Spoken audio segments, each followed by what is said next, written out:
The tactical secret that decided this El Clasico that absolutely nobody is talking about.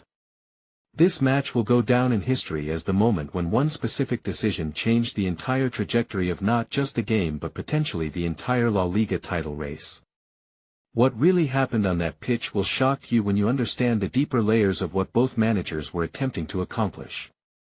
Welcome back to Dr. Shima Football Analysis, where we do not settle for surface-level observations. We dig deep into the mechanics that decide matches at the highest level of professional football. Let us start with what everyone saw. The goals, the individual moments of brilliance, the defensive lapses. But that is not where the real story lives. The real story is in the setup.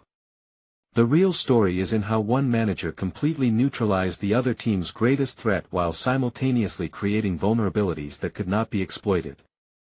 Real Madrid came into this match with a specific game plan that has been working throughout their season. Their ability to control the midfield and transition quickly from defense to attack has been their calling card.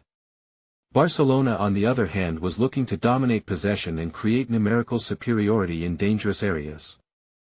These two philosophies were always going to create a fascinating tactical chess match. The key moment came in the early stages of the match when we saw how each team was attempting to press. Real Madrid's pressing structure was designed to force Barcelona into wide areas where they could be less dangerous. Barcelona, however, anticipated this and adjusted their passing lanes.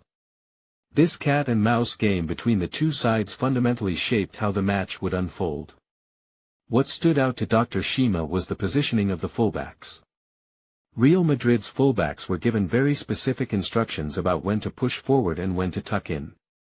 This created a dynamic where Barcelona could not simply use their traditional wide attacking patterns because the spaces were not there.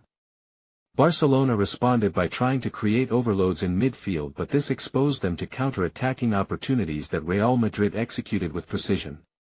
The tactical masterclass came from how one manager adjusted at the 30-minute mark. Rather than continuing with the same shape and pressing triggers, the adjustment showed incredible clarity about what was and was not working. This flexibility at the highest level is what separates good teams from great teams. The team that made this adjustment found their rhythm and began to dominate the possession metrics in meaningful areas. One specific positioning change that nobody is discussing is how the number 8 for the winning team changed their starting position by just 5 yards.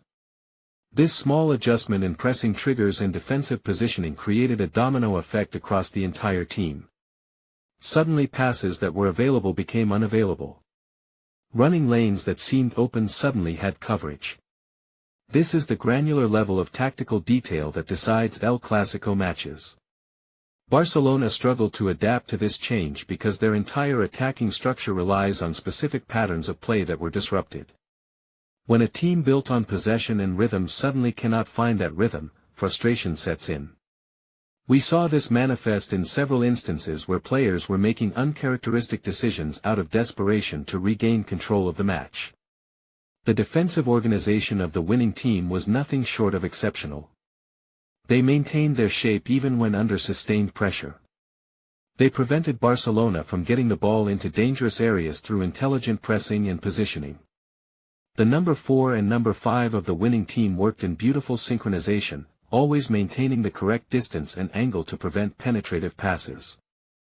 What Dr. Shima found most impressive was how the winning team managed transition moments. In modern